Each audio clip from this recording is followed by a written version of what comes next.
Бројот на повозрасни граѓани расте, а со тоа растат и потребите за соодветна грижа и сместувачки капацитети, додека државните домови за стари лица немаат доволно капацитети, а приватните за многумина се прескапи. Председателот на владата денеска присуствуваше на пуштање во употреба на приватен дом за стари лица во општина Илинден. Според премиерот, ваквите вложувања се дел од решението за растичките потреби на возрастното население.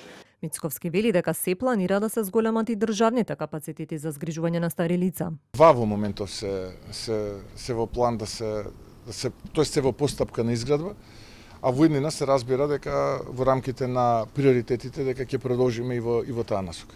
Дел од здруженијата на пензионери пак велат дека добро е да се отвараат приватни домови, но државата мора да инвестира и во проширување на државните капацитети, особено во градовите во внатрешноста, за достоинствена старост да не биде привилегија само за оние што можат да ја платат.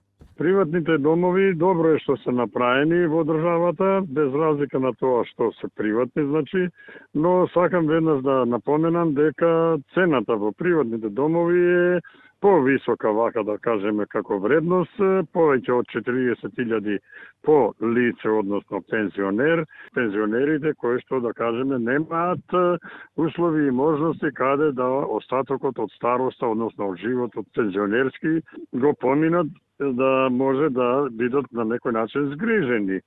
И со една помала сума, односно цена на престојот, нормално да може секој да го поднесе и да го плати, бидејќи имаме ние и социјална категорија на пензионери кои што едва преживуваат. Според последните податоци, земјава има 5 државни установи и 40 на приватни за сместување на стари лица. Цените во приватните домови се повисоки од оние во државните и се движат од 40.000 динари па нагоре. Цените во државните се пониски, но листите на чекање се долги. Последниот попис покажа дека во Македонија има се повеќе стари лица, а државниот ревизор неодамна предупреди дека има многу малку капацитети за згрижување.